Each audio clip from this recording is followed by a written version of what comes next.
Atualmente, um terço da Marinha dos Estados Unidos atua diretamente com o Irã, sendo o maior contingente desde as guerras do Golfo e do Iraque. As divergências nas negociações nucleares com o Irã continuam. Algo importante pode ocorrer em breve. Hoje, analisaremos o tema em detalhes. Confira. Antes disso, se você quiser receber as notícias de guerra mais rápidas do país, inscreva-se no canal Sensor Studio. Por favor, não apenas assista aos vídeos, mas também se inscreva. Conto com você. Em 17 de fevereiro, aconteceu a segunda rodada de negociações nucleares entre Estados Unidos e Irã em Genebra, Suíça.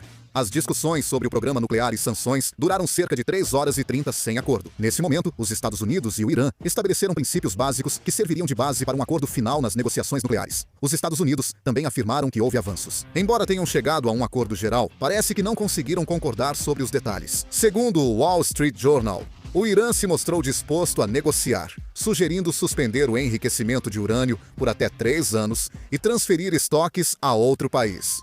As discussões focaram em questões técnicas do programa nuclear e no alívio de sanções. Mesmo tendo chegado a um acordo geral, as diferenças de opinião sobre os detalhes ainda são claras. Por isso, continuam surgindo vozes de preocupação. Primeiramente, o vice-presidente dos Estados Unidos, J.D. Vance, afirmou que o presidente Trump estabeleceu algumas linhas vermelhas, mas ficou claro que o Irã não tem vontade de reconhecê-las ou resolvê-las. Ele também disse que uma das linhas vermelhas é que o Irã não deve possuir armas nucleares e que o presidente Trump está se esforçando muito para encontrar uma solução, seja por meios diplomáticos ou de outra forma, para impedir que o Irã obtenha armas nucleares. Nesse momento, acredita-se que o outro método mencionado pelo vice-presidente J.D. Vance se refira a uma ação militar. Segundo a Reuters, o Irã deve apresentar propostas detalhadas para reduzir diferenças nas negociações desta semana. Espera-se que levará bastante tempo para chegar a um acordo sobre os detalhes. Os Estados Unidos também concentram forças militares perto do Irã.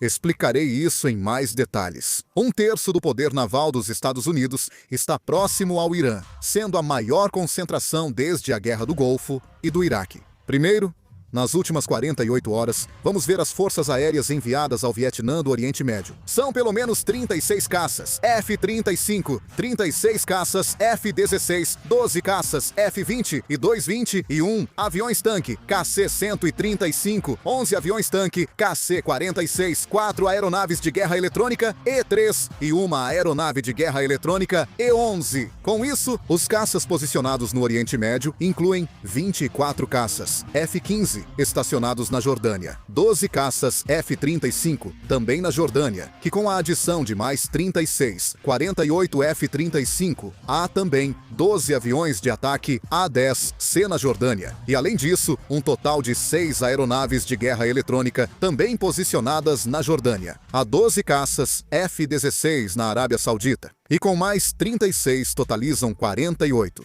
Também chegaram 12 caças F-20 e 2 ao Oriente Médio. Aviões-tanque, de transporte e drones estão sendo posicionados em várias partes do Oriente Médio. Na Europa, ainda mais caças estão sendo mobilizados. No Reino Unido, há 54 caças F-35 e 36 caças F-15 posicionados. E também foram confirmados aviões-tanque, aviões de transporte e drones de ataque nessa região. 2 grupos de porta-aviões foram mobilizados. O porta-aviões classe Nimitz Lincoln já está a menos de 700 quilômetros do Irã. No Lincoln há um esquadrão de caças F-35, 3 esquadrões de caças FN-18, um esquadrão de aeronaves de guerra eletrônica EA-18G, um esquadrão de aviões de transporte CNV-22B, um esquadrão de aviões de alerta antecipado E-2D e 2 esquadrões de helicópteros de transporte. Ontem, foi relatado que o porta-aviões Gerald Ford passou por Gibraltar e segue pelo Canal de Suez rumo ao Irã,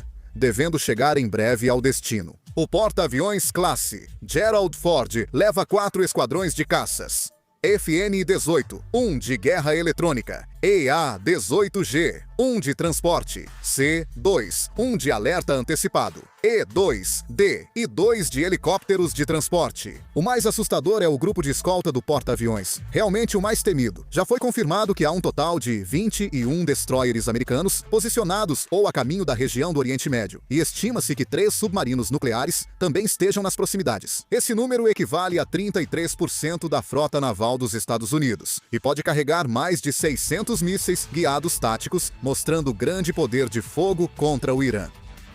Uma quantidade muito grande de poder aéreo e naval está sendo posicionada na região do Oriente Médio, e isso é apenas o que foi confirmado até agora. É possível que mais caças e poder aéreo sejam mobilizados, especialmente com o envio contínuo de forças aéreas ao Oriente Médio, aumentando a chance de ainda mais poder aéreo ser deslocado. Uma emissora israelense afirmou que os Estados Unidos devem concluir os preparativos para atacar o Irã em até uma semana. Com esse nível de poder militar sendo concentrado, é difícil considerar isso apenas como uma demonstração de força. Como há uma quantidade enorme de poder reunido, o custo de manutenção também é significativo. Então, é meio duvidoso chamar isso só de demonstração de força. Por isso, dá até para pensar que um ataque real pode acontecer em breve. Além disso, o Irã também não ficou parado. Durante a segunda rodada de negociações nucleares, a Guarda Revolucionária Islâmica do Irã realizou provocações, conduzindo exercícios militares no Estreito de Hormuz.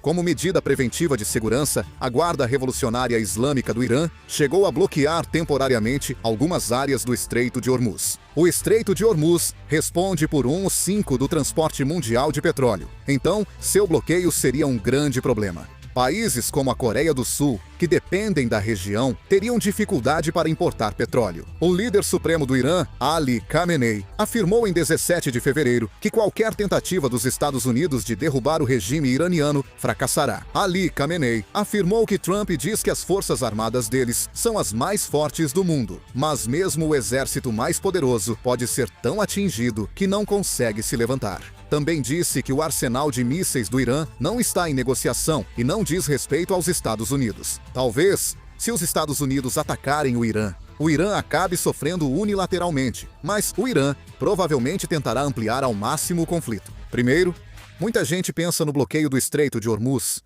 mas o Irã não precisa fechá-lo totalmente. Basta colocar algumas minas no caminho ou ameaçar os petroleiros com drones ou lanchas rápidas para que o estreito fique praticamente paralisado. Com o aumento dos prêmios de seguro e a fuga de embarcações civis da rota, o transporte diminui muito, causando prejuízo aos Estados Unidos. Pode-se pensar em bloquear o Estreito de Hormuz. O passo seguinte seria atacar bases militares americanas? Durante a guerra entre Irã e Israel, o Irã atacou uma base americana no Catar na fase final do conflito. O país vê bases dos Estados Unidos no Oriente Médio como alvos reais. A 5ª Frota dos Estados Unidos no Bahrein, a base aérea de Al-Udeid no Catar e bases no Kuwait, Iraque, Jordânia e leste da Síria estão ao alcance dos ataques. Especialmente, é possível usar uma grande quantidade de drones para esgotar as defesas aéreas e, em seguida, lançar mísseis. Mesmo que os militares dos Estados Unidos se defendam, se a base for paralisada e houver vítimas, a opinião pública americana pode mudar rapidamente. Além disso, os Estados Unidos nunca atacariam o Irã sozinhos.